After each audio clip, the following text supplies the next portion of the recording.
Bismillahirrahmanirrahim. Assalamualaikum warahmatullahi wabarakatuh. Alhamdulillahilladzi ba'atha fil ummiyina rasulan minhum yatlu 'alaihim ayatihi wa yuzakkihim wa yu'allimuhumul kitaba wal hikmah wa in kanu min qablu lafi dhalalin mubin. Wa ashhadu an la ilaha illallah al-malikul haqqul mubin. وأشهد أن محمدا عبده ورسوله الصادق الوعد الأمين والصلاة والسلام على أشرف الأنبياء والمرسلين وعلى آله وأصحابه أجمعين ومن تبعهم بإحسان إلى يوم الدين وبعد.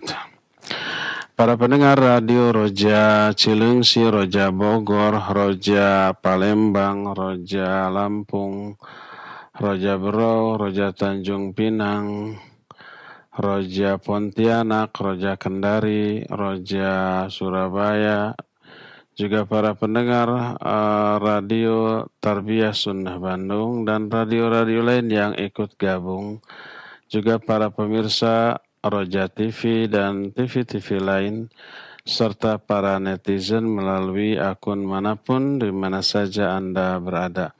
Alhamdulillah kembali kita berjumpa. Kita sedang membahas rukun iman. Dan kita sudah selesai membahas rukun iman yang kelima, yaitu iman kepada hari akhir.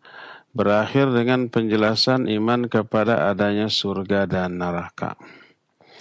Sekarang kita masuki rukun iman yang keenam, yaitu al-imanu bil qada'i wal qadar. Iman kepada takdir. Tidak diragukan lagi bahwa meyakini, menetapkan adanya qada dan qadar, adanya takdir Allah Azza wa Jalla, serta keimanan terhadap kedua-duanya, serta isi kandungannya, termasuk di antara salah satu di antara rukun iman yang sangat agung. Ketika malaikat Jibril alaihi salatu wassalam bertanya kepada Nabi kita Muhammad sallallahu alaihi wasallam, "Fa akhbirni 'anil iman." Coba terangkan kepada saya tentang iman. Beliau menjawab, "Al-imanu an tu'mina billahi wa malaikatihi wa kutubihi wa rusulihi wal yaumil akhir wa an tu'mina bil qadari khairihi wa syarrih." Iman itu adalah kamu beriman kepada Allah, kepada Rasulnya, kepada para malaikatnya, kepada kitabnya, kepada para Rasulnya, dan kepada hari akhir, dan kamu beriman kepada takdirnya, baik yang baik ataupun yang buruk. Baik takdir yang baik ataupun takdir yang buruk. Dan ini menunjukkan iman kepada adanya takdir termasuk bagian yang tidak bisa dipisahkan dari keenam rukun iman ini. Adanya takdir pun oleh Allah Azza wa Jalla diterangkan dalam banyak Al-Quran.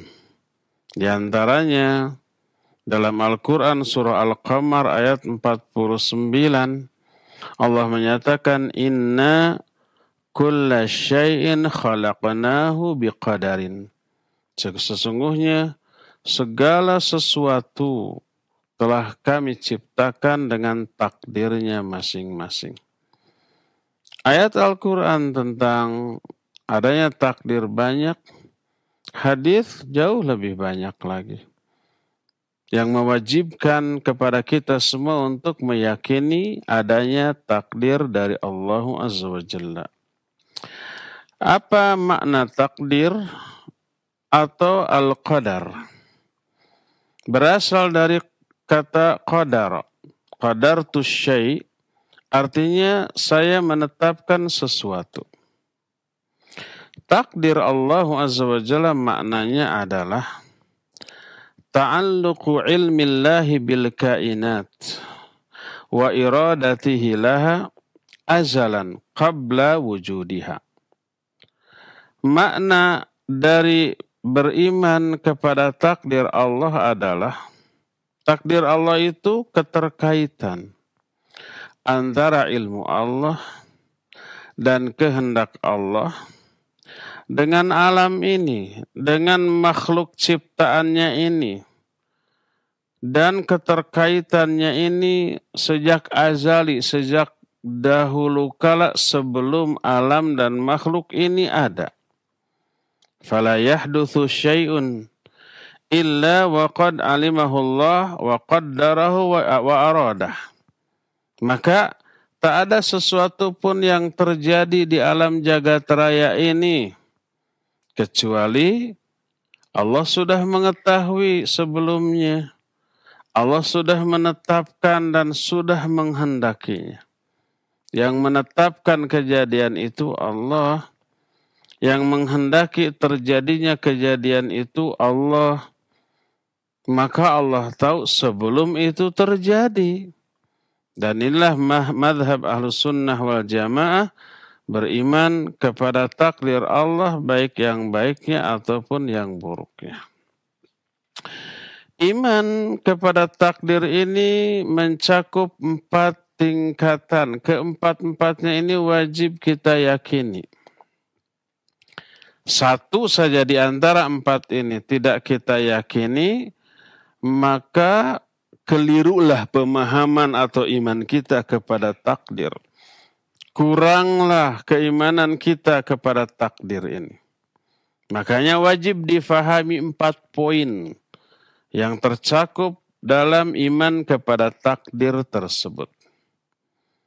Apakah keempat tingkatan takdir tadi? Pertama, yang wajib kita tanamkan dalam keyakinan kita.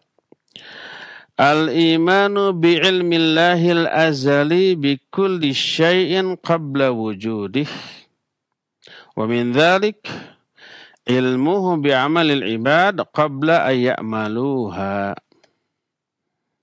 Pertama, beriman terhadap ilmu Allah yang azali terhadap segala sesuatu. Sebelum kejadian itu terjadi.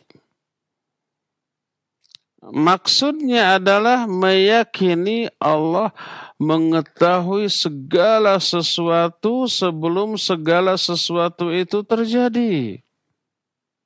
Kenapa Allah mengetahui? Karena Allah yang mengaturnya, yang menyebabkan hal itu terjadi. Allah yang menghendakinya. Termasuk diantaranya pengetahuan Allah terhadap amalan-amalan makhluk.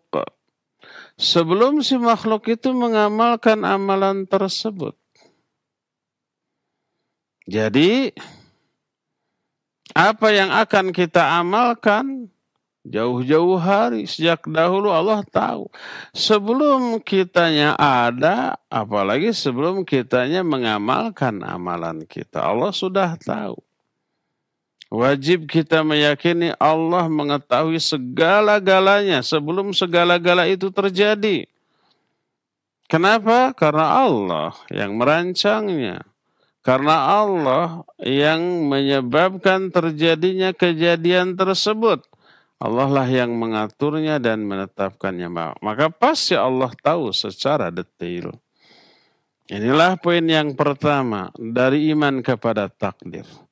Mengimani ilmu Allah terhadap segala alam ini dan seluruh kejadian yang ada di alam ini. Allah tahu sebelum itu terjadi.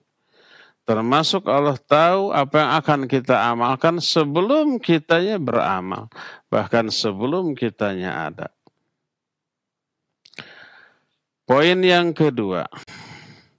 Al-imanu bi anna Allah kataba dzalika fil lauhil mahfuz.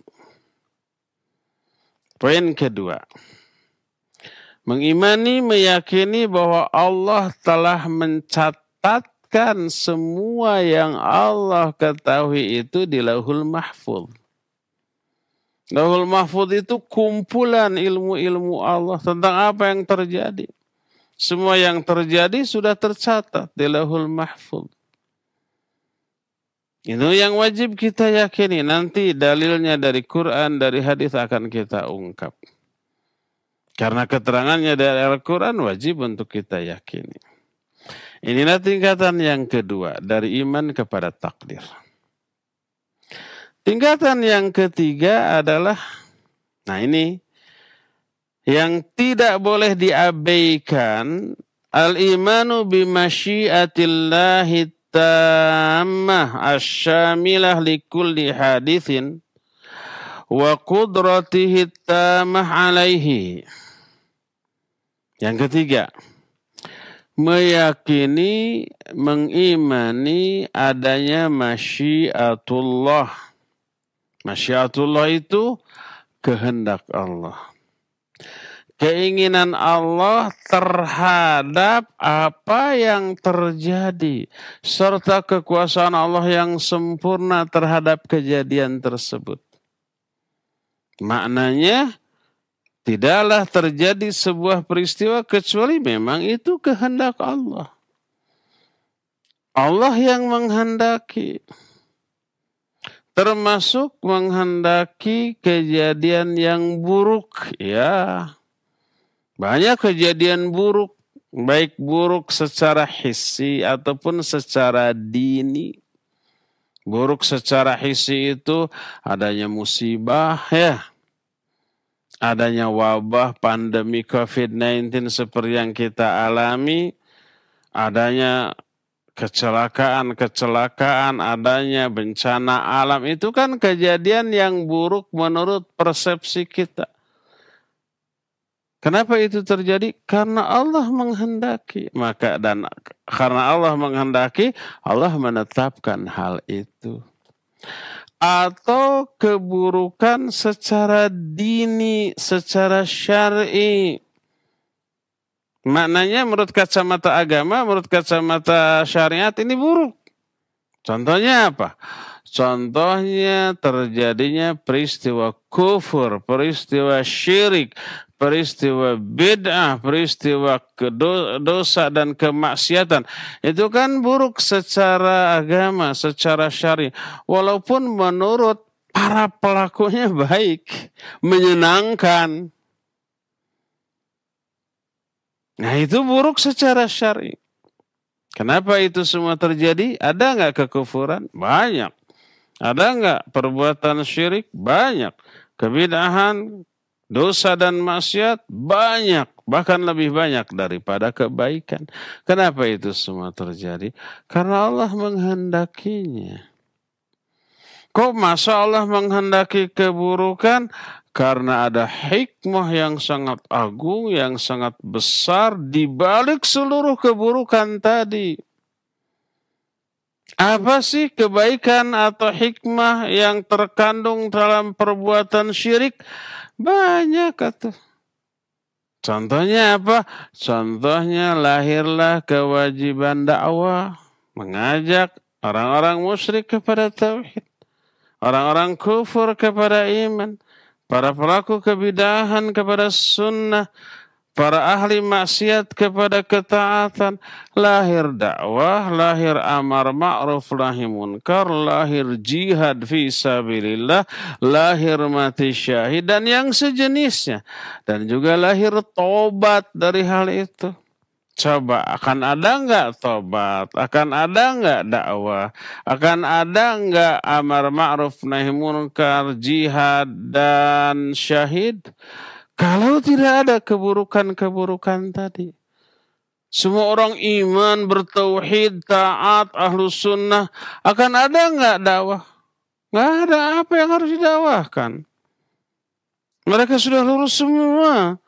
Nggak akan ada amar ma'ruf nahi munkar, nggak akan ada jihad fi sabilillah. Itu beberapa di antara hikmah di balik semua keburukan tadi. Selain semua keburukan tadi menjadi ujian tuh bagi kita. Ujian ini yang menentukan kualitas mutu dari iman kita kepada Allah Azza wa Jalla. Imannya itu asli atau palsu? Imannya ini seteguh batu karang ataukah selemah pucuk pohon yang diterpa oleh angin, mudah goyah. Dan banyak lagi hikmah-hikmah di balik keburukan tadi. Makanya Allah kehendaki. Berdasarkan hal itulah maka Allah menghendaki baik kebaikan ataupun keburukan. Kebaikan Allah kehendaki karena jelas itu kebaikan. Keburukan juga Allah kehendaki, makanya terjadi karena di balik keburukan itu banyak terkandung hikmah yang sangat agung, yang luar biasa. Jadi apapun yang terjadi itu terjadi karena kehendak Allah. Tidak ada satupun peristiwa di alam jagat raya ini di luar keinginan Allah, di luar kehendak Allah, di luar pengaturan Allah. Enggak. Itulah yang ketiga. Tingkatan yang ketiga dari iman kita kepada apa? Kepada takdir. Yaitu beriman kepada adanya masyiatullah. Kehendak Allah dalam seluruh kejadian. Dan kekuasaan Allah atas kejadian tersebut. Keempat, dan ini poin terakhir dari iman kita kepada takdir. Yaitu al-imanu bi-ijadillahi likulil makhluqat wa annahul khaliqu wahdah wa ma siwahu makhluqun. Keempat, beriman terhadap ciptaan Allah, terhadap seluruh makhluknya ini. Allah lah satu-satunya pencipta. Tak ada pencipta lain selain Allah. Dan selain Allah adalah makhluk. Makhluk adalah segala sesuatu selain Allah. Baik makhluk itu yang real, nyata, berupa benda. Baik benda hidup ataupun benda mati. Benda hidup seperti kita. Manusia, jin, binatang, malaikat, itu makhluk. Benda mati seperti gunung, batu, dan seterusnya. Itu makhluk. Diciptakan oleh Allah. Ataupun bukan berupa benda, tapi berupa peristiwa, kejadian, bahkan amalan. Amalan manusia bukan ciptaan manusia itu sendiri, tapi ciptaan Allah Azza wa Jalla. Amalan para jin, para malaikat, para binatang, peristiwa-peristiwa terjadi itu Allah Subhanahu wa ta'ala yang menciptakannya, yang mengadakannya. Bukan makhluk, bukan yang lain-lain, tapi Allah Subhanahu wa ta'ala. Satu-satunya pencipta, termasuk pencipta keburukan. Baik keburukan itu makhluk, seperti contohnya apa? Setan, iblis, laknatullahi alaihim ajmain. Itu keburukan. Orang-orang kafir, orang-orang jahat, orang-orang musyrik. Itu keburukan. Ataupun perbuatan-perbuatan mereka. Allah yang menciptakan. Pencipta kebaikan adalah Allah. Pencipta keburukan juga adalah Allah. Karena Allah sebagai satu-satunya khaliq. Allah menciptakan kebaikan karena memang itu baik. Allah menciptakan keburukan karena hal-hal tadi. Karena di balik keburukan itu banyak hikmah. Selain keburukan itu sendiri menjadi ujian bagi manusia yang beriman. Ya, itulah 4 poin yang tercakup di dalam beriman kepada takdir. Pertama, beriman kepada ilmu Allah, bahwa Allah mengetahui segalanya sebelum segala sesuatu itu terjadi. Kedua, Allah telah mencatatkan semua yang Allah ketahui itu di Lauhul Mahfuz. Ketiganya, seluruh yang terjadi itu kehendak Allah, baik yang baik ataupun yang buruk. Dan yang keempat, semua yang terjadi yang ada ciptaan Allah. Allah satu-satunya pencipta. Adapun yang menjadi dalil yang pertama bahwa Allah Azza wa Jalla mengetahui segala sesuatu sebelum segala sesuatu itu ada atau terjadi. Banyak di dalam Al-Quran bertebaran yang demikian.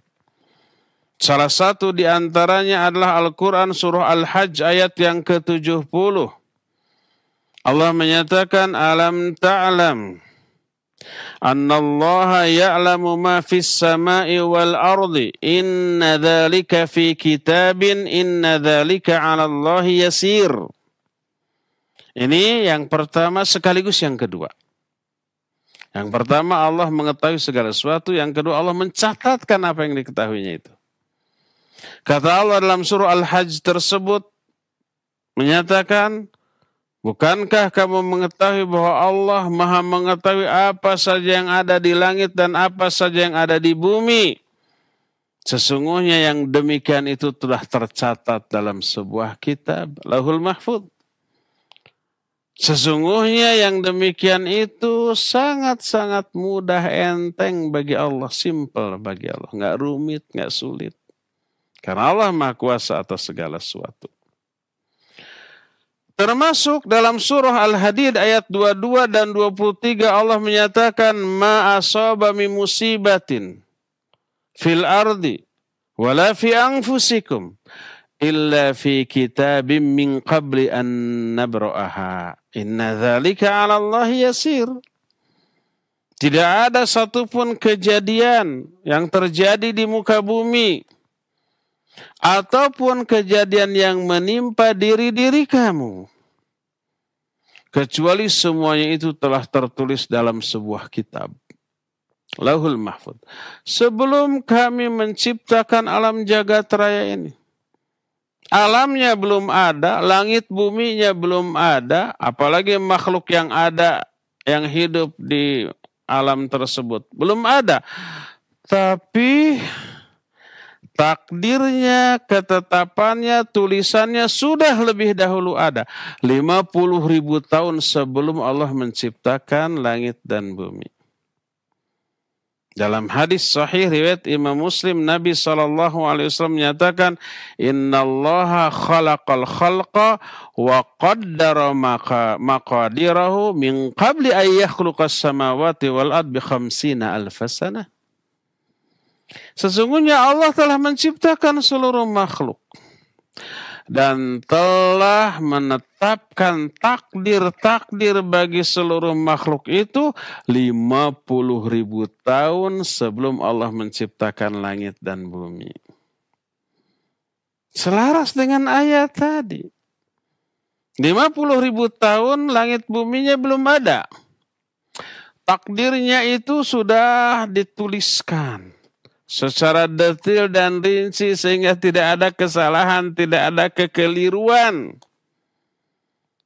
Nah, setelah sempurna, tak ada yang kelewat. Ma faratna fil kitabi min syai'. Tidak ada satu pun sedikit pun yang kami lewatkan dalam kitab catatan kami ini. 50.000 tahun setelah itu baru Allah ciptakan langit dan bumi. Ini kan perkara gaib. Dari mana kita tahu? Dari sabda Nabi SAW tadi, dari ayat tadi, Al-Quran dan As-Sunnah yang menerangkan ini. Kita memang nggak tahu, tapi karena Al-Quran dan hadis yang menerangkan, wajib kita yakini. Sebagai konsekuensi dari keimanan kita kepada Allah dan Rasulnya. Apa yang difirmankan Allah, apa yang disabdakan Rasulnya, wajib kita percayai, wajib kita yakini.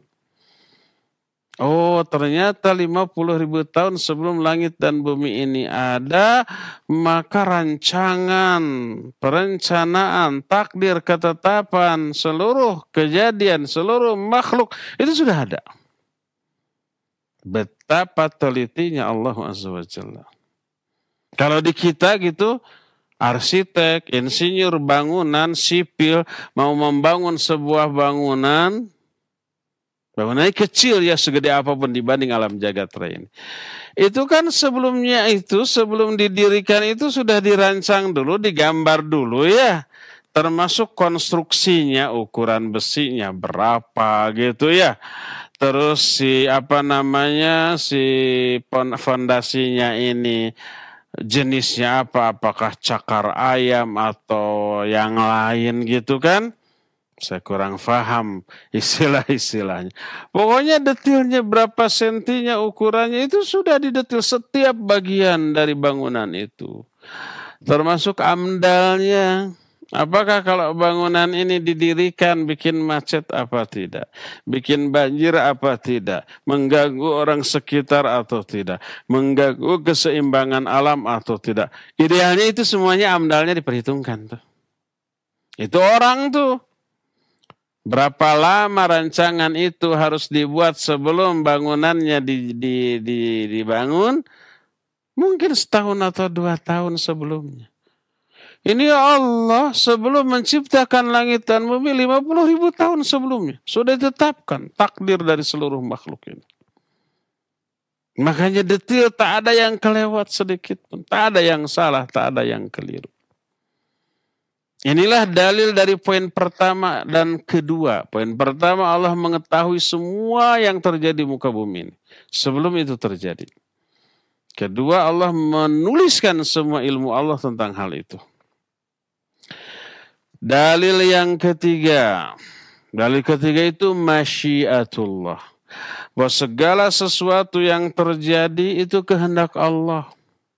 Termasuk kita mau beramal sesuatu atau tidak, kehendak Allah. Ada nggak kehendak kita di sana dalam perbuatan kita? Ya ada. Tapi kehendak kita ini sesuai dengan kehendak Allah. Karena yang memberi kehendak kepada kita ini siapa? Allah Subhanahu wa ta'ala. Kehendak ini kan amalan hati ya.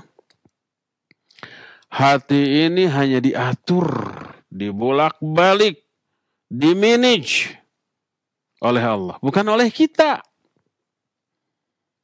Sebab antara kita dengan hati kita oleh Allah disekat, dihalangi. Sehingga orang tidak bisa memanage, mengatur, mengelola, membolak-balikan hatinya sendiri. Nggak bisa.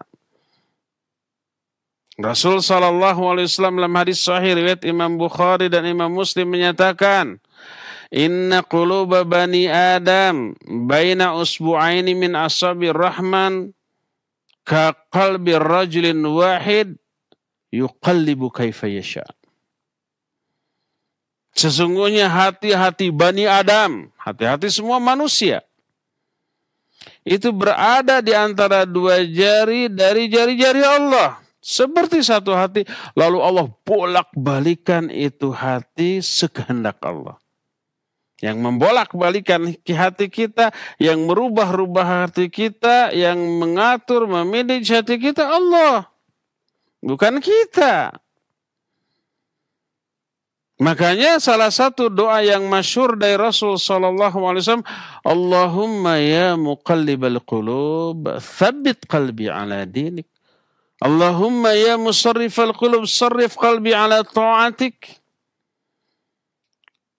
Wahai zat yang maha membolak-balikan hati, tetapkan hati saya di atas agamamu.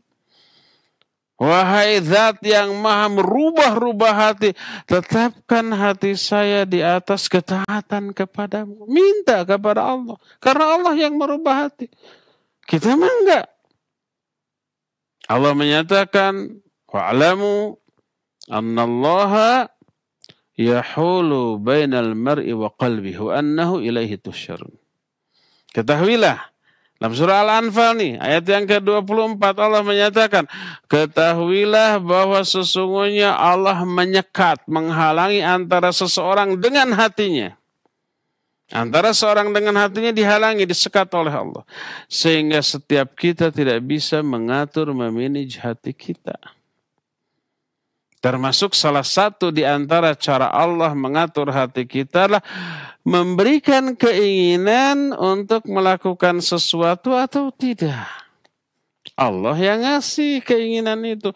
Makanya kalau tiba-tiba dalam hati kita muncul keinginan untuk berbuat baik, untuk sholat, baik fardu ataupun sunnah, untuk ngaji, untuk baca Al-Quran, untuk infak dan sedekah, keinginan itu bukan hasil ikhtiar kita memunculkan keinginan tersebut dalam hati kita. Bukan, Allah yang ngasih. Begitu cara Allah mengatur hati. Allah berfirman dalam Al-Quran surah At-Takwir ayat 29, kata Allah, wa ma tasha'una illa ayyasha'allahu rabbul alamin. Wa ma tasha'una, kalian tidak akan punya keinginan, tidak akan punya kehendak, kecuali Allah yang ngasih kehendak itu kepada kalian. Kecuali Allah yang memberikan keinginan itu kepada kalian. Kecuali Allah yang menghendaki hal itu. Allah yang ngasih itu. Kita tidak bisa memunculkan keinginan untuk melakukan sesuatu dalam hati kita. Enggak. Makanya salah satu di antara cara Allah memberi hidayah, Allah berikan keinginan ke dalam hati kita untuk melakukan ibadah dan amal soleh. Itu salah satu unsur hidayah. Unsur yang lainnya selain masyiah adalah istita'ah, qudrah, kemampuan untuk melakukan apa yang diinginkannya itu. Begitulah cara Allah memberikan hidayah. Ngasih keinginan, ngasih kemampuan untuk melakukan apa yang diinginkannya itu. Muncullah besok hari Senin, besok hari Sabtunya, umpamanya Senin atau Kamis, ingin saum. Dari mana keinginan itu? Apakah kita yang memunculkan? Enggak. Ujug-ujug aja muncul. Allah yang ngasih itu, bukan ujug-ujug. Lalu diberilah kita kemampuan. Tidak sakit, tidak safar, tidak ada gangguan apapun. Maka lahirlah saum sunnat tersebut. Itu cara Allah memberi hidayah. Dikasih keinginan, dikasih kemampuan untuk melakukan keinginan itu. Kalau hanya dikasih keinginan tapi nggak bisa kasih kemampuan, ya nggak akan beramal. Atau dikasih kemampuan tapi nggak dikasih keinginan, nggak akan beramal juga. Betapa banyak orang yang mampu beramal tapi nggak ingin. Mampu infak sedekah, uang banyak tapi nggak ada keinginan. Siapa yang tidak memberikan keinginan itu? Allah tidak memberikan keinginan. Dipelitkan itu. Dan itu azab dari Allah Azza wa Jalla. Kalau tidak memiliki keinginan untuk berbuat baik, itu azab. Mungkin sebelumnya kita melakukan dosa, maksiat, lalai dari kewajiban, melanggar larangan. Mungkin begitu. Akibatnya dicabut hidayah. Tidak dikasih hidayah. Tidak dikasih keinginan untuk berbuat baik. Dalam Al-Quran, surah Al-Ma'idah ayat yang pertama, innallaha yahkumu ma yurid. Sesungguhnya Allah menetapkan, melaksanakan apa saja yang diinginkannya. Fa'alul lima yurid. Allah itu maha pelaksana apapun yang diinginkan. Kullu ma sya'a kana wa man lam yasha' lam yakun. Segala yang Allah kehendaki pasti terjadi. Pasti terlaksana. Dan apa yang tidak Allah kehendaki tidak mungkin terjadi. Tidak mungkin terlaksana. Ini dalil poin yang ketiga tentang adanya masyiatullah. Tentang adanya kehendak Allah, bahwa seluruh yang terjadi itu karena kehendak Allah. Allah yang menghendaki terjadinya peristiwa tersebut. Adapun dalil tentang poin yang keempat, bahwa Allah pencipta segala sesuatu. Satu-satunya, baik kebaikan ataupun keburukan. Baik kebaikan dan keburukan itu benda hidup, ataupun benda mati, atau peristiwa, atau amalan. Allah lah yang menciptakan. Allah menyatakan dalam Al-Quran surah Az-Zumar ayat 62, Allahu khaliqu kulli syai'. Sesungguhnya Allah itu pencipta segala sesuatu. Dalam surah Yasin ayat yang ke-81 Allah menyatakan, wa huwal khallaqul alim. Allah itu maha pencipta dan maha mengetahui. Pencipta segala sesuatu.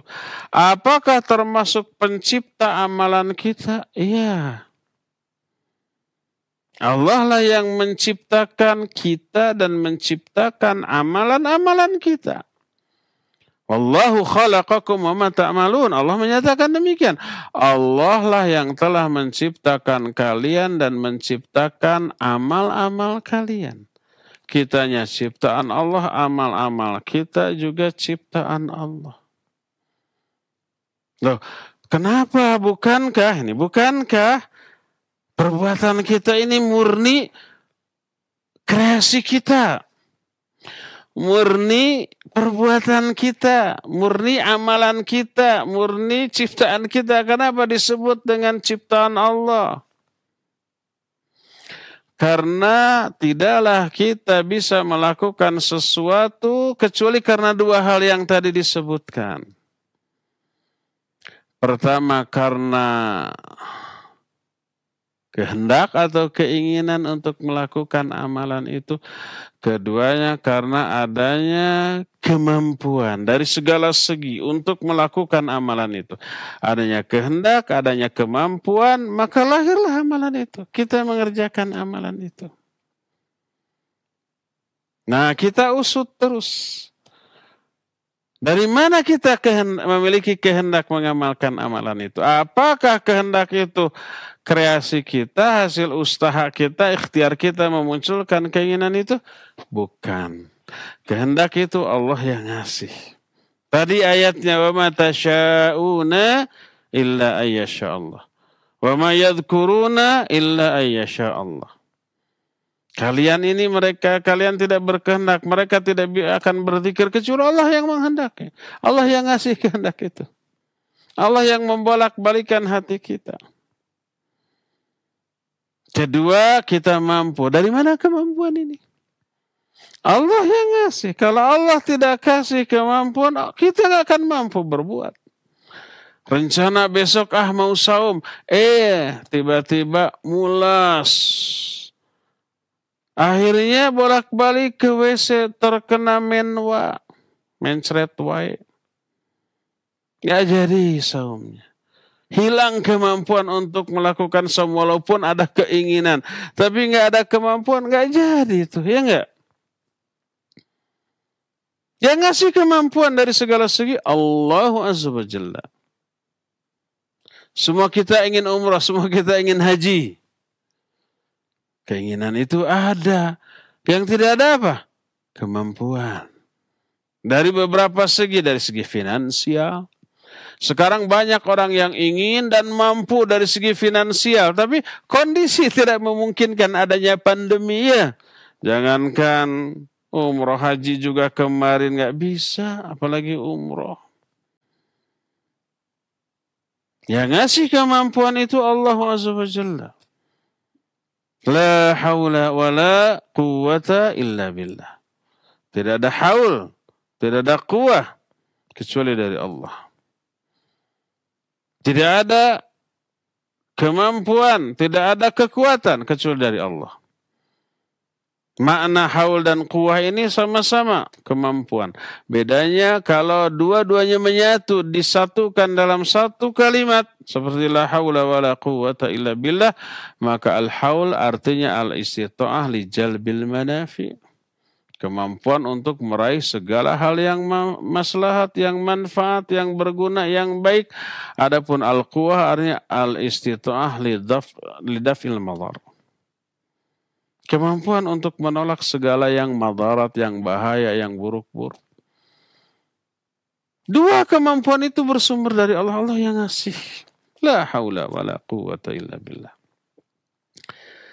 Makanya karena yang memberi kehendak kepada kita untuk beramal adalah Allah, yang memberi kemampuan kepada kita untuk beramal adalah Allah, lalu kita beramal, maka tak heran apabila perbuatan kita dikatakan ciptaan Allah. Begitulah cara Allah berkreasi, menciptakan amalan manusia dengan cara manusia itu diberi keinginan dan diberikan kemampuan untuk melakukan amalan tersebut. Inilah keempat poin beserta dalil-dalilnya yang ringkas. Dalil yang lain dari ayat dan hadis amat sangat banyak. Ya. Takdir itu ada dua jenis. Pertama disebut takdir am. syamilun likulli kainin wa huwal maktubu fi lauhil mahfuz wa qad kataballahu fihi maqadira kulli syai'in ila an taqumas sa'ah. Takdir yang pertama disebut takdir yang umum, yang global, mencakup segala peristiwa, segala kejadian, termasuk segala amalan yang dilakukan oleh seluruh makhluk. Amalan para malaikat, amalan para jin, amalan para manusia, para binatang, serta seluruh peristiwa yang terjadi di alam raya ini, di alam jagat raya ini. Itu disebut takdir am, takdir umum, takdir yang general, takdir yang global. Dan seluruh takdir tadi sudah tertulis di Lauhul Mahfuz. Allah telah telah mencatatkan di Lauhul Mahfuz itu semua takdir yang terjadi sampai hari kiamat. Sebagaimana diterangkan dalam sebuah hadis yang diriwayatkan oleh Imam Abu Daud dalam kitab Sunannya dari Ubadah bin As-Samit radhiyallahu an. Dia berkata bahwa aku mendengar Rasul alaihi salatu wasallam bersabda, "Awwalu ma khalaqallahu al-qalam. Qala lahu uktub." Qala, "Wa ma aktub?" Qal uktub maqadira kulli syai'in hatta taqum as-sa'ah. Berkata Rasul sallallahu alaihi wa alihi wasallam, sesungguhnya makhluk yang pertama kali Allah ciptakan adalah pena, kolam.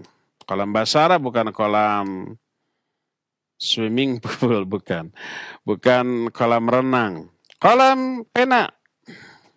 Pulpen untuk menulis, alat tulis. Jangan ditanya bentuknya kayak apa, ukurannya kayak apa. Nggak akan terjawab, nggak ada keterangan itu. Pokoknya makhluk yang pertama kali Allah ciptakan adalah kolam, pena, alat tulis. Lalu Allah berfirman kepada pena tersebut, tulis olehmu. Pena ini bertanya, pena walaupun makhluk mati menurut kita, atas kuasa Allah Azza wa Jalla mendengar dan juga bisa bicara. Kata si kolam, wa maktub, apa yang harus aku tulis? Allah menyatakan, tulis takdir segala sesuatu yang akan terjadi sampai hari kiamat. Lalu si kolam itu pun menuliskan seluruh peristiwa yang akan terjadi sampai hari kiamat. Dan inilah takdir umum mencakup seluruh makhluk dan seluruh peristiwa yang akan terjadi. Makhluk-makhluk selain kolam saat itu belum ada. Belum ada langit, belum ada bumi, belum ada para penghuni langit dan buminya, belum ada. Hanya kolam saja. Inilah takdir am, takdir yang umum. Kedua, jenis kedua dari takdir adalah takdir mufassal di takdiril am. Wa huwa anwa. Jenis takdir kedua adalah takdir rincian dari takdir umum tadi. Dan ini ada beberapa jenis. Tapi takdir rincian ini menginduk kepada takdir umum tadi. Tidak akan berbeda, tidak akan bertolak belakang. Dan ini ada beberapa jenis. Di antaranya jenis yang pertama adalah at-takdirul umri. Takdir umur. Takdir umri itu takdir yang ditetapkan berdasarkan umur masing-masing makhluk. Sebagaimana diterangkan dalam hadis yang diterima dari Abdullah bin Mas'ud radhiyallahu an tentang penciptaan manusia, bahwa inna ahadakum yujma'u khalquhu fi batni ummihi arba'ina yawma nutfatan. Bahwa setiap kalian ini dikumpulkan penciptaannya di dalam rahim ibunya masing-masing berupa nutfah selama 40 hari. Nutfah itu apa? Bahasa kitanya mungkin sigot. Setelah sel telur dengan sel sperma bertemu lalu menempel di dinding rahim ibu. 40 hari berupa sigot, berupa nutfah. Thumma yakunu alaqatan mithla dhalik. Kemudian setelah itu berubah lagi menjadi alaqah, sesuatu yang menempel di dinding rahim 40 hari juga. Kemudian berubah menjadi segumpal daging juga selama 40 hari.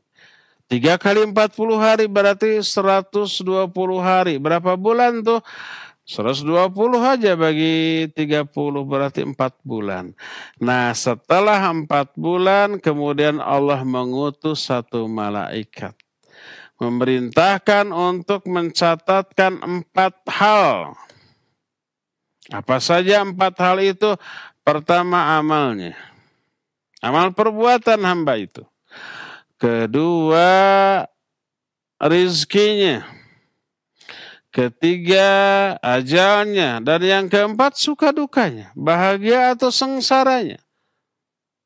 4 hal itu dituliskan. Dan masing-masing orang kan berbeda. Rizkinya berbeda, umurnya berbeda, ya amalnya berbeda. Termasuk suka dukanya berbeda. Semua amalnya pun sudah dituliskan. Amalnya nih. Dan tidak mungkin amalan manusia menyimpang dari apa yang ditulis ini. Sekarang saya beramal begini, menceritakan ini dengan tangan begini. Itu sudah dituliskan ketika usia saya 4 bulan di kandungan ibu saya dahulu. Sudah dituliskan. Persis begini. Jadi inilah yang disebut dengan takdir umri, takdir sepanjang umur masing-masing manusia. 4 poin. Keempat poin takdir ini rinci. Hanya berlaku bagi setiap orang. Yang berbeda dengan orang lain. Dan takdir 4 poin yang dituliskan ketika 4 bulan dalam kandungan ibu masih berupa janin. Ini juga sudah tertulis di takdir am tadi. Dan menginduk ke sana tidak mungkin bertolak belakang, tidak mungkin di Lauhul Mahfudnya tertulis umpamanya usianya 70 tahun, tapi oleh malaikat di waktu jadi masih janin ditulisnya hanya 50 tahun, nggak mungkin. Pasti menginduk ke sana. Inilah yang pertama yang disebut dengan takdir umri. Kedua, takdirul hauli aus sanawi. Kedua disebut takdir hauli. Takdir hauli ini takdir tahunan. Allah merinci takdir setiap kejadian, setiap amalan orang, setiap tahunnya itu Allah rinci. Allah tuliskan lagi. Dan itu terjadi pada waktu malam Lailatul Qadar. Disebut Lailatul Qadar, salah satu alasannya adalah karena malam itu ditetapkan takdir, dituliskan takdir masing-masing orang untuk setahun ke depan. Salah satu alasannya. Inna anzalnahu fi Lailatul Qadar. Sesungguhnya kami turunkan Al-Quran itu di malam Lailatul Qadar. Maksudnya malam penetapan takdir selama setahun ke depan. Di tahun ini si fulan akan mati, si fulan akan lahir. Di tahun ini si fulan akan haji, di tahun ini si fulan akan mulia, ada lagi yang akan hina. Begitu seterusnya. Ditetapkan. Sebagaimana firman Allah Azza wa Jalla dalam Al-Quran surah Ad-Dukhan ayat yang keempat, fiha yufraku kullu amrin hakim. Di malam itu ditetapkan semua urusan secara tepat, secara paten, secara mantap, dengan sebenar-benarnya. Nah, tentu saja takdir tahunan ini menginduk kepada takdir sebelumnya, catatan takdir sebelumnya. Umpamanya saya nih di tahun ini akan mengalami begini, begini, begini. Catatan saya di tahun ini akan begini, begini, begini itu sudah tercatat pada catatan umri dan catatan azali yang tadi. Cuma dicatat lagi, lebih detail lagi, lebih rinci lagi, lebih tegas lagi, dan tidak bertolak belakang dengan tulisan takdir pada sebelum-sebelumnya. Inilah yang kedua, takdir hauli setiap tahun. Jadi pada waktu malam Lailatul Qadar, masing-masing nasib kita setahun yang akan datang dicatatkan lagi. Si fulan ini besok akan beramal begini, esoknya akan begini, sebulan kemudian akan begini, dicatatkan. Si fulan ini akan dapat rezeki, si fulan yang lain akan kehilangan rezeki. Si fulan lain ini akan mati, si fulan yang lain akan haji, si fulan lain akan umroh. Itu ditetapkan di malam Lailatul Qadar. Setiap orang takdirnya untuk setahun ke depan ditetapkan, dituliskan kembali dengan menginduk kepada catatan takdir sebelumnya. Ini yang kedua. Yang ketiga, at-takdirul yaumi. Takdir harian. Nah, harian juga ada.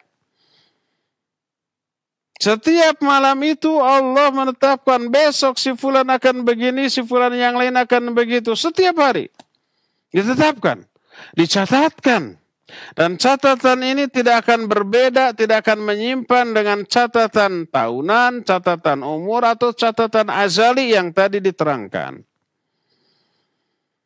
Dijelaskan dalam Al-Quranul Karim, salah satunya dalam surah Ar-Rahman ayat yang ke-29, kulla yaumin huwa fi sya'an fabi ayyi ala'i rabbikuma tukadziban yas'aluhu man fis samawati wal ard kulla yaumin huwa fi sya'an. Kata Allah, yas'aluhu man fis samawati wa fil ard. Semua yang ada di langit, semua yang ada di bumi meminta kepada Allah. Kulla yaumin huwa fi sya'an. Setiap hari Allah sibuk.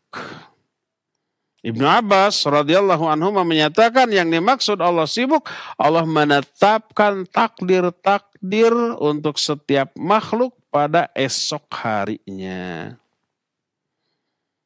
Itulah 3 catatan takdir yang rinci. Ada takdir umri, ada takdir sanawi atau hauli, ada takdir yaumi. Dengan yang ada 4 yang disebut oleh sebagian ulama dengan sebutan takdir azali atau takdir am. Dan setiap muslim mau tidak mau harus beriman baik kepada takdir yang am ataupun yang rinci. Sampai dikatakan faman jahada syai'an minha lam yakun mu'minan bil qadar wa man lam yu'min bil qadar faqad jahada ruknan min arkanil iman. Setiap muslim wajib iman kepada takdir baik yang am ataupun yang rinci. Siapa yang menolak mengingkari salah satu di antara rincian tadi, maka berarti dia tidak beriman kepada takdir dengan keimanan yang sebenarnya. Siapa yang tidak beriman kepada takdir, mengingkari salah satu di antara rukun iman, maka tidak sempurnalah keimanan orang tersebut. Inilah penjelasan tentang iman kepada takdir. Ya, penjelasan ini belum selesai, belum tuntas. Nanti insya Allah akan kita lanjutkan di hari Jumat yang akan datang. Untuk sore hari ini cukup sampai di sini saja dulu.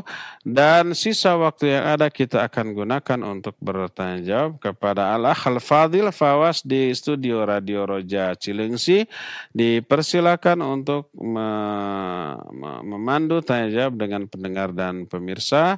Wassallallahu ala nabiyina Muhammadin wa ala alihi wa wasallam. Silakan Fawas. Nah, baik, terima kasih Al-Ustadz. Jazakumullahu khairan materi bahasan yang penuh manfaat yang telah Ustadz sampaikan di sore hari ini. Ikhwatal Islam, untuk selanjutnya kita masuk ke sesi tanya jawab. Anda yang akan bertanya secara langsung kepada Al-Ustadz, silahkan bisa telepon, silahkan. Ya, sudah masuk barangkali? Ya, halo. Assalamualaikum. Waalaikumsalam warahmatullahi wabarakatuh. Silakan Bapak, dengan siapa, dari mana? Pak Ustadz mau bertanya, tapi tidak sesuai dengan ini. Kamu bertanya tentang khuruj, Pak Ustadz. Apakah itu dibenarkan sesuai dengan sunnah atau tidak? Ada masjid-masjid itu. Iya. Baik Bapak, terima kasih interaksinya. Pertanyaan yang tidak sesuai bahasan barangkali Ustadz akan diberikan bahasan sedikit atau bagaimana? Silahkan Ustadz. Kadung masuk Fawas ya. Bagaimana? Silahkan Ustadz.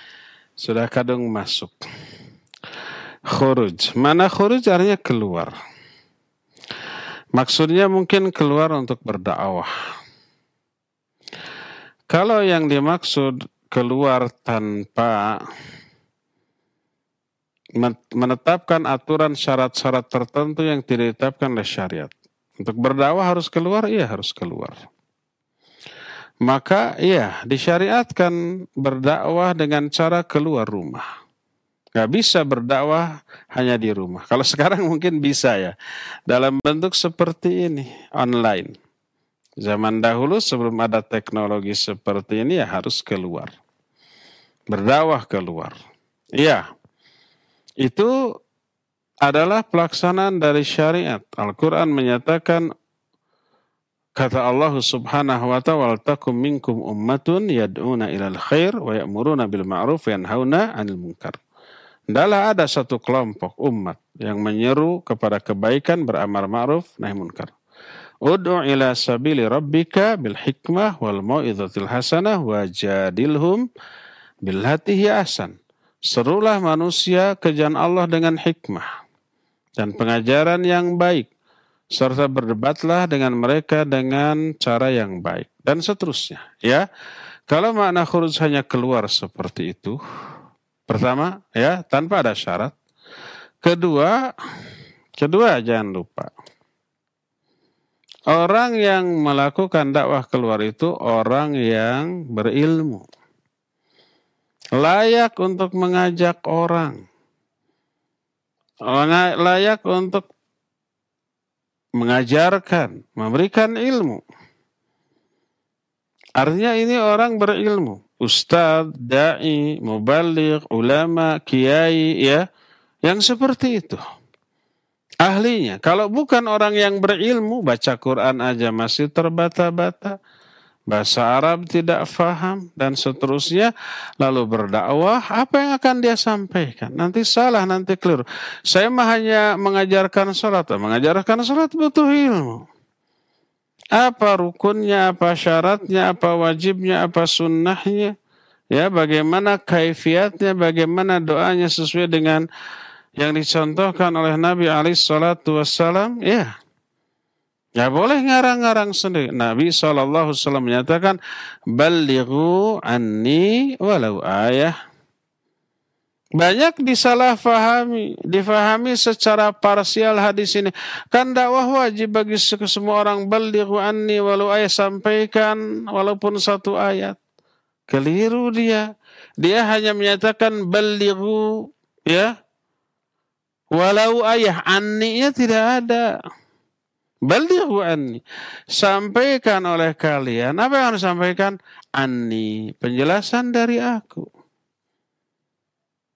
Walau ayat, walaupun satu ayat. Satu ayat ini penjelasannya itu harus ada sumbernya. Dari penjelasan Nabi SAW atau para sahabat atau para ahlinya. ngerti ilmu tafsir.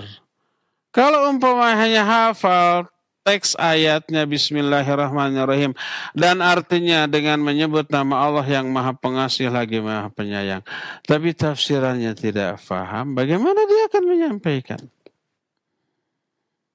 Orang banyak beranggapan balik gua dimulai, oke, kamu ngerti nggak makna ayat yang mau disampaikan, tafsirannya?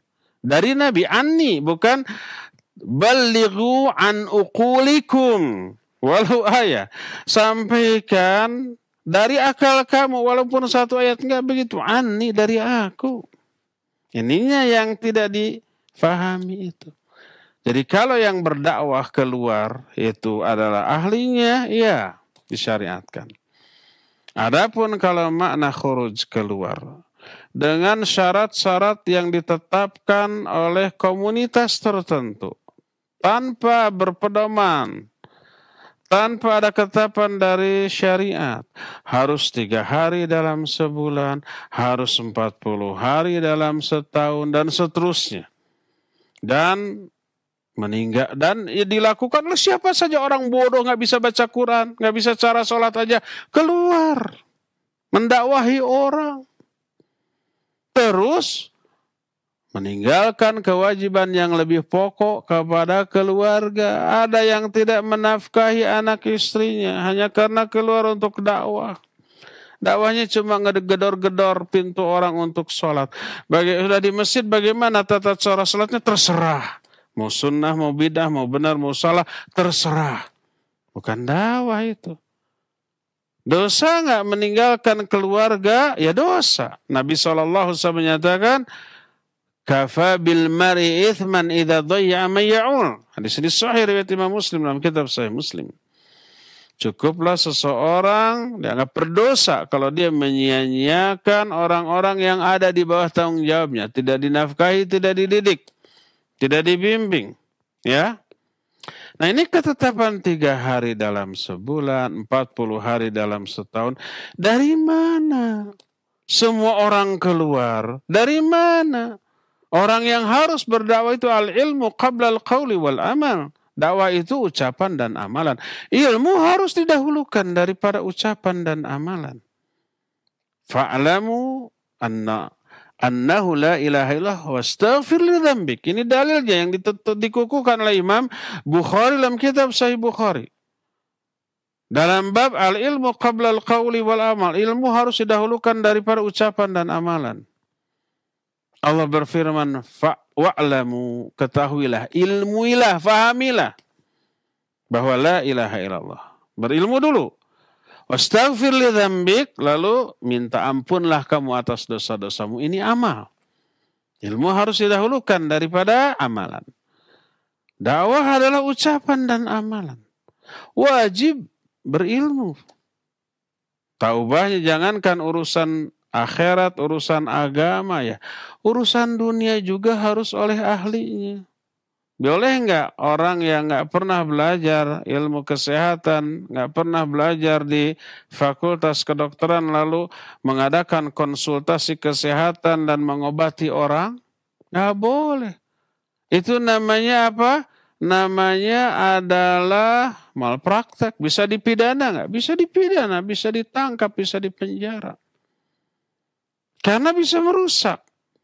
Bukan mantri, bukan dokter, nggak pernah belajar ilmu kesehatan. Hanya baca-baca jurnal kesehatan, baca buku kesehatan, baca artikel kesehatan, lalu mengobati orang, bahaya. Lebih banyak menyebabkan orang sakit daripada menyembuhkan penyakit orang nanti. Itu untuk urusan dunia. Dai, ustadz, ulama, atau pendakwah itu dokter rohani manusia yang memperbaiki jiwanya, memperbaiki agamanya, memperbaiki amalnya. Harus berilmu enggak? Wajib berilmu. Kalau bukan orang yang berilmu, akan lebih banyak memberi madarat daripada memberi maslahat. Akan lebih banyak merusak daripada memperbaiki. Segala hal dalam urusan dunia begitu. Coba umpamanya kita lagi nyuci. Kita bisa nyuci puluhan tahun, kita nyuci sabunnya sudah tahu takarannya, ya, berapa lama merendamnya, bagaimana cara membilasnya dan seterusnya. Kita sudah tahu, boleh dikatakan ahlinya lah, walaupun kadang nggak bersih juga mungkin. Datang anak kita 5 tahun, mama, bapak, adik mau ikut bantu-bantu nyuci, dikasih sesok sama adik saja, mamah mau masak, dikasih sama anak kecil 4 tahun, 5 tahun. Apa yang terjadi? Bukannya bersih, tambah masalah. Sabunnya 1 kantong, brus untuk mencuci hanya sebelah kaos kaki saja. Busanya kemana-mana, bersih tidak, kacau iya. Ya enggak? Ibunya lagi ngepel, adek datang, udah mama masak saja biar ngepelnya sama adek. Bersih apa enggak? Bukan bersih, banjir, tambah kotor, nambah pekerjaan. Kalau orang bodoh tak berilmu ikut campur dalam sebuah urusan, apalagi men-take over urusan ahlinya, kacau. Itu urusan dunia loh. Ada dokter sedang memperbaiki, datang umpamanya satpam di dokter itu. Dokter mungkin capek, silakan makan dulu, silakan sholat dulu, biar pasien saya yang menangani. Gejos nyuntik. Bisa? Nggak bisa. Urusan dunia begitu, apalagi urusan agama, urusan akhirat. Harus ahlinya. Sekalipun sekedar ngajak sholat. Apalagi di masjid itu bukan sekedar ngajak sholat, ngasih tausiah. Oleh salah satu di antara mereka, kadang maksa yang mau pulang, dicegat di pintu, ini dulu, suruh dengar dulu. Yang dibacakan belum tentu benar. Jadi kalau keluar untuk berdakwah dilakukan oleh orang-orang bodoh, terus dengan menetapkan syarat sekian hari dalam sebulan, sekian hari dalam setahun, terus dibanding ke Mekah ke Madinah, meningkat lebih utama. India, Pakistan, Bangladesh dianggap lebih utama daripada ke Mekah. Syariat mana yang dia pakai? Oleh karena itulah maka seluruh ketetapan yang ditetapkan oleh komunitas tersebut itu bersumber dari keinginan tokoh-tokoh dari komunitas itu yang tidak ditetapkan oleh syariat. Makanya orang bodoh juga pada keluar. Yang harus keluar berdakwah itu ahlinya. Karena apa? Karena berdakwah memperbaiki umat. Memperbaiki mobil saja ulah mantir ahlinya loh.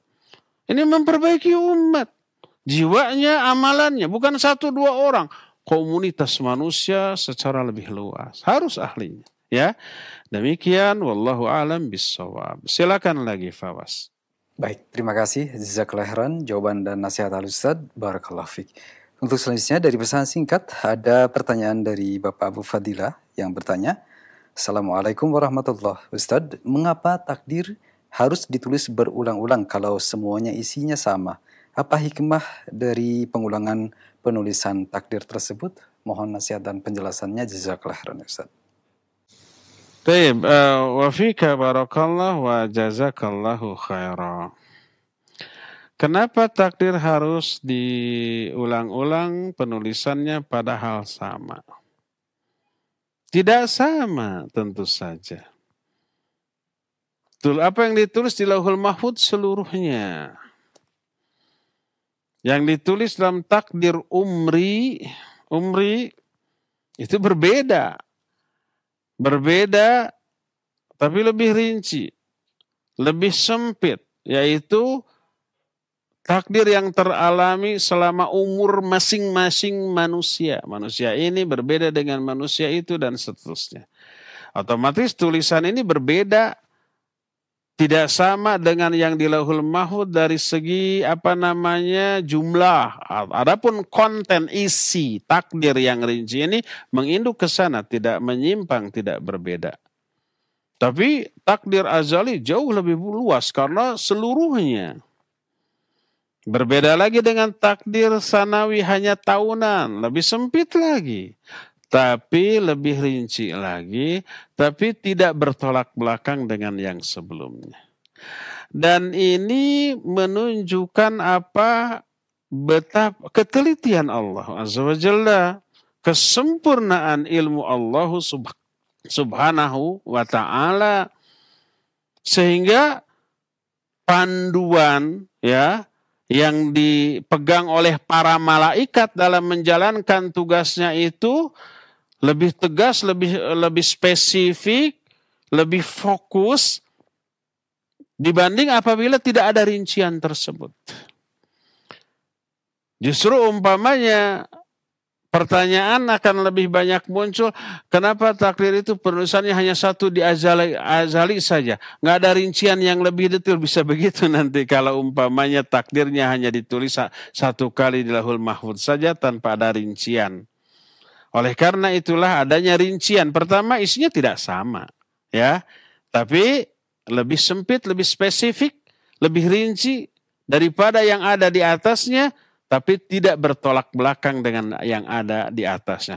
Dan ini menunjukkan kesempurnaan ilmu Allah, karena Allah maha teliti. Allah menyatakan dalam Al-Quran, ma farratna fil kitabi min syai'.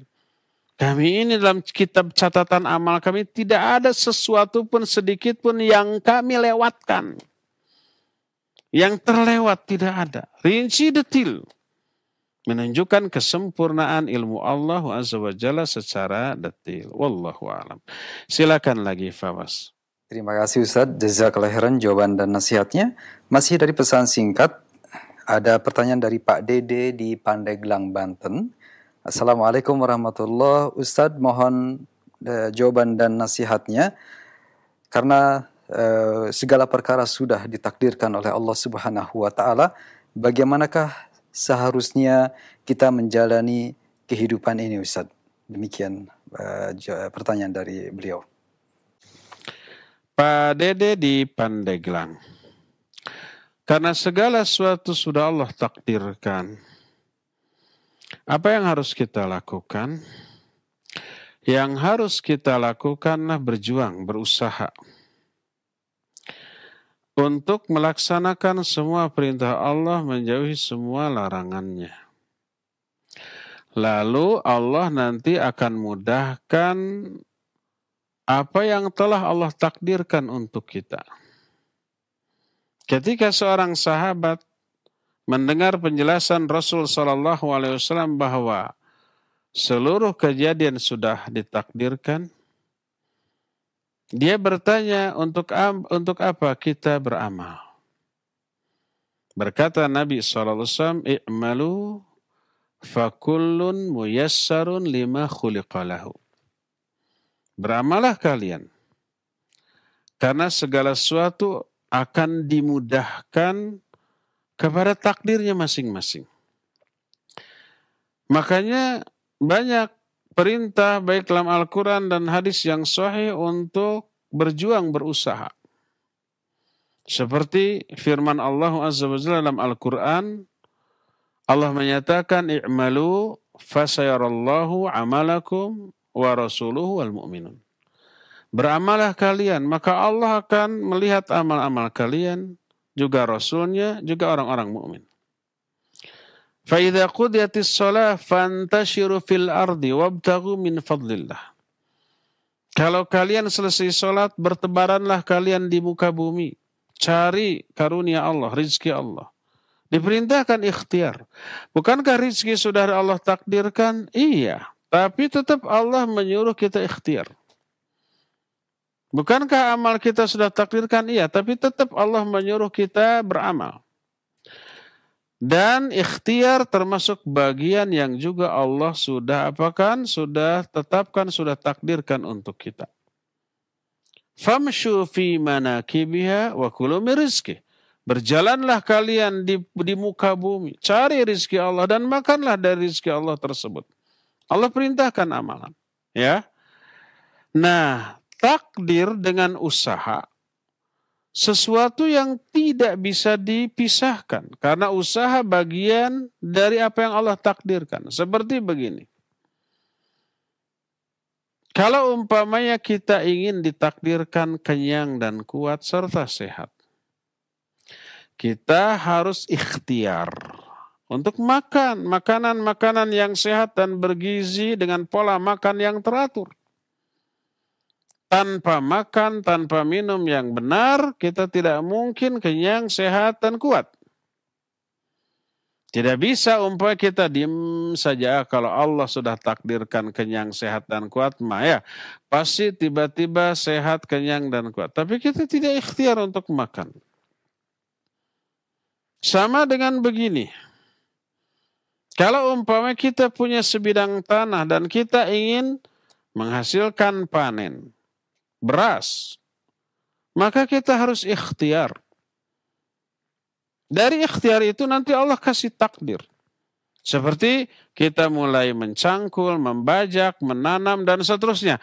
Setelah berusaha, nanti Allah akan takdirkan panen 3 atau 4 bulan setelahnya. Nah, usaha ini bagian dari mata rantai yang Allah takdirkan.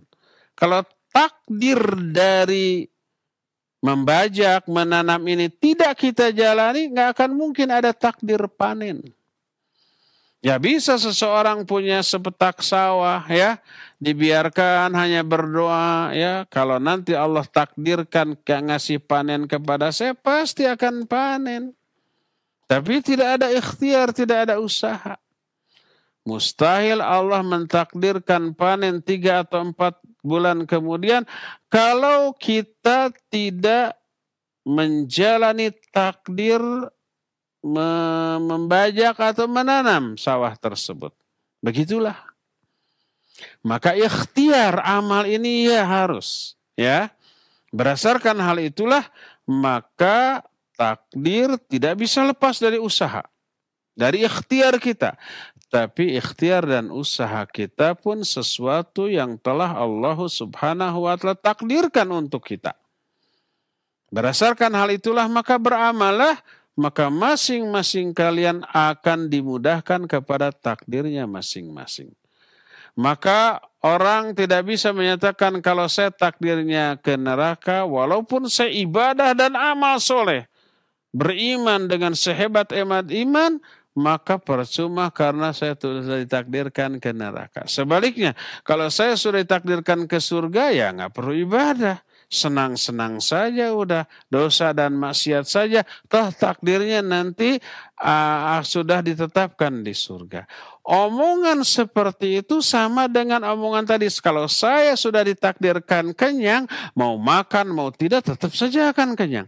Kalau saya ditakdirkan lapar, mau makan sebesar sebanyak apapun tetap saja lapar. Sama dengan ngomong begitu. Dan ini sesuatu yang mustahil. Takdir yang satu bertolak belakang dengan takdir yang lain mustahil. Kalau seseorang mau ditakdirkan kenyang, maka Allah akan mentakdirkan orang itu usaha, ikhtiar, berupaya makan, mencari rezeki lalu makan, maka dia akan kenyang, akan sehat.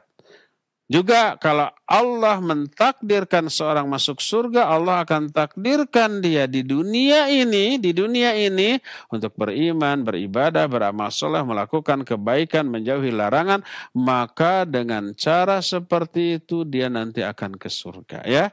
Jadi yang penting bagi kita adalah beramal, maka Allah akan mudahkan bagi kita terhadap takdir yang Allah tetapkan untuk kita. Wallahu a'lam. Silakan lagi Fawas yang terakhir ya. Terima kasih Ustadz, jazakallahu khairan jawaban dan nasihatnya.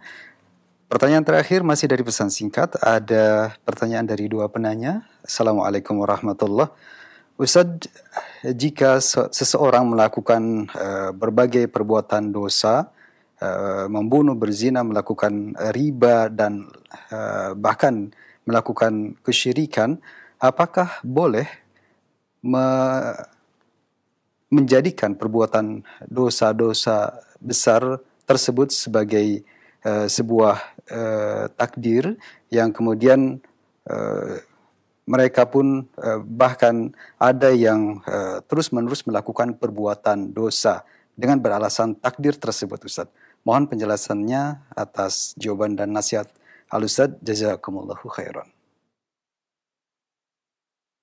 Baik. Barakallahu fiik wa jazakallahu khaira. Pertama, apakah seluruh perbuatan dosa yang dilakukan oleh seorang, dia melakukan perbuatan syirik, kufur, dosa, bid'ah, maksiat, dan seterusnya, dan itu sudah dilakukan, apakah itu takdir? Kalau itu terjadi, ya jelas itu takdir. Sebab kalau tidak ditakdirkan, tidak mungkin terjadi. Ya, tapi ada tapinya. Tidak boleh melakukan dosa dan maksiat dengan beralasan takdir. Karena apa? Karena takdir ini perkara yang gaib, yang kita tidak tahu. Apakah yang kita akan lakukan ini baik ataukah buruk, kita tidak tahu. Maka perbuatan buruk, dosa tersebut kita niatkan, kita ikhtiarkan sebelum kita mengetahui takdir kita. Berdasarkan hal itu, maka tidak boleh kita katakan, kenapa kamu melakukan hal itu? Oh, ini karena takdir. Maka kalau jawabannya demikian, rela nggak kita kalau begitu kamu ditakdirkan akan diazab di dalam neraka? Sebagaimana seseorang di zaman Umar bin Khattab radhiyallahu an mencuri. Lalu dihukum memotong tangan oleh Umar. Orang ini berhujjah, wahai Amirul Mukminin, saya mencuri karena takdir Allah. Apa kata Umar? Kalau begitu kami pun memotong tanganmu karena takdir Allah. Ya, berdasarkan hal itulah maka tidak boleh menjadikan takdir sebagai alasan, sebagai hujjah untuk melakukan sebuah dosa dan kemaksiatan. Karena apa? Karena kita belum tahu takdir kita di masa yang akan datang. Sementara kita sudah merencanakan, saya akan ditakdirkan mencuri. Dari mana dia sudah ditakdirkan akan mencuri? Nggak boleh beralasan dengan takdir untuk melakukan dosa dan kemaksiatan. Kenapa kita tidak begini, ya? Kita beriman, kita beribadah, kita beramal soleh, melakukan banyak kebaikan, menjauhi semua yang dilarang, sampai akhirnya ke surga, lalu kita berkata, saya ditakdirkan untuk menjadi orang beriman, beramal soleh, untuk melakukan kebaikan, dan ditakdirkan masuk ke dalam surga. Kenapa memilih, ya? Saya ditakdirkan kafir, musyrik, bid'ah, maksiat, mati dalam keadaan demikian, lalu ditakdirkan untuk masuk neraka. Kita kan jalurnya tahu, umpamanya ada dua jalan, kanan dan kiri. Ya, kanan ini jalannya memang rusak-rusak. Memang nggak enak, ada yang terjalnya, ada berbatu-batu, ada berlubang-lubangnya. Tapi akhir dari jalan ini adalah sebuah taman indah yang menyenangkan. Jalan ke kiri mulus, pemandangannya indah-indah, banyak jajanan, banyak hiburan, mulus. Tapi berujung jurang, masuk ke kawah gunung yang menyala-nyala. Kita tahu tuh. Jalan ini kondisinya gimana, berakhir di mana? Jalan ini kondisinya di mana, berakhir di mana, kita tahu. Kira-kira kita akan memilih mana?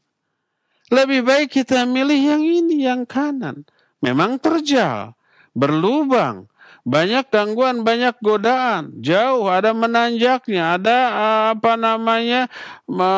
kondisi yang sulitnya, tapi berujung keindahan dan kebahagiaan. Daripada memilih yang mulus, yang menyenangkan, tapi berakhir di jurang kehancuran.